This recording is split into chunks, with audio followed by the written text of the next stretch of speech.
အားလုံးပဲ Internet ကနေပြန်လည်ကြိုဆိုလိုက်ပါတယ်ကျွန်တော်ဒီနေ့ recap လုပ်ပေးသွားမယ်ဗီဒီယိုကတော့ Doctor Strange Multiverse of Madness ရဲ့ဗီဒီယိုပဲဖြစ်ပါတယ်ကျွန်တော်ဒီဗီဒီယိုကိုမကြည့်ခင်မှာ WandaVision series ကိုအရင်ကြည့်ထားဖို့လိုအပ်ပါတယ်အဲ့ series မှာ Wanda ကဘယ်လိုမျိုး Scarlet Witch ဖြစ်ခဲ့တယ်ဆိုတာနဲ့ Endgame အပြီးနဲ့အခုဒီ movie ကြားမှာ Wanda တယောက်ဘာတွေလုပ်နေလဲဆိုတာနဲ့ဘယ်လောက် powerful ဖြစ်သွားလဲဆိုတာကိုဖော်ပြထားတဲ့ series တစ်ခုပဲဖြစ်ပါတယ်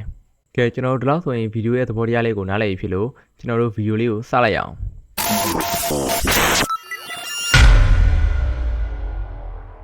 အမေရိက Chavez နဲ့အခြား Universe က Stephen Strange တို့ကိုဒီမွန်တကောင်ကလိုက်လို့ Universe တွေတစ်ခုပြီးတစ်ခုကိုဖျက်ပြေးနေခဲ့ပြီးနောက်ဆုံးမှာသူတို့နှစ်ယောက်က Vigilante စာအုပ်ကိုရှာတွေ့သွားခဲ့ပါတယ်။ဒါပေမဲ့ Strange ကအသက်ခံလိုက်ရပြီး Chavez ကလည်းရုတ်တရက်ပေါ်တယ်တစ်ခုကိုဖွင့်လိုက်မိတာအဲ့ကနေ Chavez ရောတည်သွားတဲ့ Strange ရဲ့ dead body ရောR716ကိုရောက်သွားခဲ့ပါတယ်။ဟိုလေးယောက်က716က Doctor Strange က Chavez ကိုဒီမွန်းလက်ထဲကနေ Sorcerer Supreme ဝေါင်ရဲ့အကူအညီနဲ့အတူကယ်လိုက်ပါတယ်။ပြီးတော့ Chavez ကအဲ့ကောင်ကသူ့ကိုလိုက်တက်ခိုင်းနေပြီးသူ့မှာ universe တစ်ခုနဲ့တစ်ခုကိုသွားလို့ရတဲ့စွမ်းရှိရဆိုတာကိုပြောပြပါတယ်။ဝေါင်ကလည်းသူ့ကိုလိုက်တက်ခိုင်းနေတဲ့ကောင်ကမော်ပညာနဲ့လှုပ်ထားတာမဟုတ်ပဲစုံတက်နဲ့လှုပ်ထားတဲ့ဆိုတာကိုပြောလိုက်တော့ Strange ကစုံတက်နဲ့အကျွမ်းဝင်ရှိတဲ့ Wanda စီကိုသွားပြီးအကူအညီတောင်းခဲ့ပါတယ်။ပြီးတော့ Strange ကအဲ့ကိစ္စတွေအကုန်လုံးကိုပြောပြလိုက်ပြီး Chavez ကိုလည်း Kamar-Taj မှာခေါ်ထားတယ်ဆိုတာကိုပြောလိုက်ပါတယ်။အမှန်တော့ Wanda က Chavez ရဲ့စွမ်းအားကိုလိုချင်လို့ဒီမွန်တွေတစ်ကောင်ပြီးတစ်ကောင်လှုပ်ပြီးတိုက်ခိုက်ခိုင်းနေတာပဲဖြစ်ပါတယ်။ Wanda က Dark Hole ကြောင့် Scarlet Witch ဖြစ်နေပြီး Chavez ရဲ့ power ကိုသုံးပြီးသူသားနှစ်ယောက်ဖြစ်တဲ့ Billy နဲ့ Tommy တို့နှစ်ယောက်နဲ့အတူပြန်နေလို့ရအောင်ကြိုးစားနေတာပဲဖြစ်ပါတယ်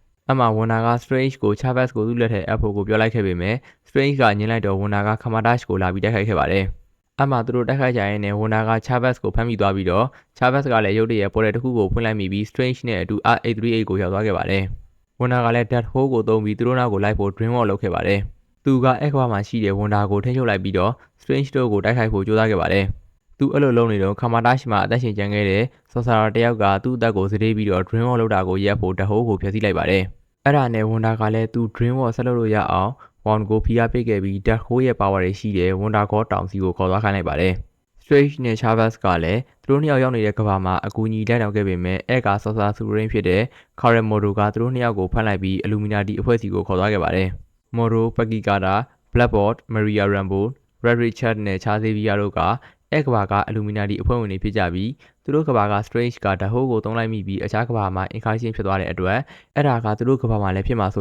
ပြီး Strange ကိုတတ်လိုက်တယ်ဆိုတာကိုရှင်းပြလိုက်ပါတယ်။ Mordo ကလည်းအခု716 Strange ကအဲ့လိုပုံစံမျိုးနဲ့သူတို့ကဘာကိုလာဒုက္ခပေးနိုင်ကြောင်းပြောပြီး Strange ကလည်းသူ့ကိုလှုပ်ပေးပြီး Scarlet Witch ကိုတားမှရမယ်ဆိုတာကိုပြောပါတယ်။ Wanda ကလည်းသူ့ရဲ့ Dream World ကိစ္စကိုပြန်လည်အကောင့်ထဲပေါ်ခဲ့ပြီးသူက R838 က Wanda ရဲ့ body ကို Dream World လုပ်ပြီးထိန်းချုပ်လိုက်ပါတယ်။ပြီးတော့သူက Illuminati တစ်ဖွဲ့လုံးကိုတပ်ပစ်လိုက်ပြီး Strange ကလည်း Mordo ကိုတိုက်ခိုက်ပြီး Chavez နဲ့အတူထွက်ပြေးလာခဲ့ပါတယ်။ပြီးတော့ Strange ကိုသူ့ရဲ့ EX ဖြစ်တဲ့ Illuminati အဖွဲ့အတွက်အလုပ်လုပ်ပေးနေတဲ့ Christine က Dark Hole ကိုပြန်လည်ခုခံနိုင်တဲ့ Vigilante စာအုပ်ရှိတဲ့နေရာကိုပြောလိုက်ပြီးသူတို့သုံးယောက်ကအဲ့ကိုသွားခဲ့ပါတယ်။ Wanda ကလည်းသူတို့နောက်ကိုဆက်လိုက်လာခဲ့ပြီးအစာအုပ်ကိုဖျက်ဆီးခဲ့ပြီး Chavez ကိုသူ့ကဘာစီကိုပြန်ခေါ်လာခဲ့ပါတယ်။ Strange နဲ့ Christine ကလည်းအခြား incarnation ကြောင့်ပျက်စီးနေတဲ့ universe တစ်ခုကိုရောက်သွားခဲ့ပြီး Dark Hole စာအုပ်ကိုသုံးမှဖြစ်တဲ့အတွက်အဲ့က Strange နဲ့တိုက်ခိုက်ခဲ့ပါတယ်။အမှ R716 က Strange ကအနိုင်ရသွားခဲ့ပြီးအဲ့ Dark Hole စာအုပ်ကိုသုံးပြီး R716 မှာမြုပ်ခဲ့တဲ့ Strange ရဲ့အလောင်းကိုသုံးပြီး Wanda စီကို Dream World ပြန်လုပ်ခဲ့ပါတယ်။ပြီးတော့အမှသူနဲ့ Wong နှစ်ယောက်ပေါင်းပြီး Wanda ကိုခဏထိန်းချုပ်ထားလိုက်ပါတယ်။ Wong က Strange ကို Wanda မရခင် Chavez ရဲ့ power တွေကိုယူဖို့ပြောခဲ့ပေမဲ့ Strange က Chavez ကိုလွှတ်ပေးခဲ့ပြီးကိုယ့်ရဲ့အစွမ်းကိုယုံဖို့နဲ့အဲ့ဒီနဲ့ပဲ Wanda ကိုအနိုင်ရနိုင်မှာဖြစ်ကြောင်းကိုပြောပါတယ်။သူတို့စကားပြောနေချိန် Wanda ကပြန်လွတ်လာခဲ့ပြီး Chavez ကလည်းသူ့ရဲ့ power ကိုသုံးပြီး Wanda ကိုတိုက်ခိုက်ခဲ့တာသူတို့က R838 ကိုထပ်ရောက်သွားခဲ့ပါတယ်။အဲ့ဒါနဲ့ Wanda က Billy နဲ့ Tommy ရှိတဲ့နေရာကိုသွားခဲ့ပေမဲ့သူတို့နှစ်ယောက်ကသူ့ကိုကြောက်နေခဲ့ပြီးသူတို့ရဲ့အမေအရင်ကိုပဲတောင်းတနေခဲ့ပါတယ်။အဲ့ဒါကြောင့် Wanda ကလည်းသူ့ရဲ့လုပ်ရက်တွေကမှားနေတယ်ဆိုတာကိုသဘောပေါက်ခဲ့ပြီးသူ့လုပ်ရက်တွေကိုရန်ကရက်ဖို့ဆုံးဖြတ်ခဲ့ပါတယ်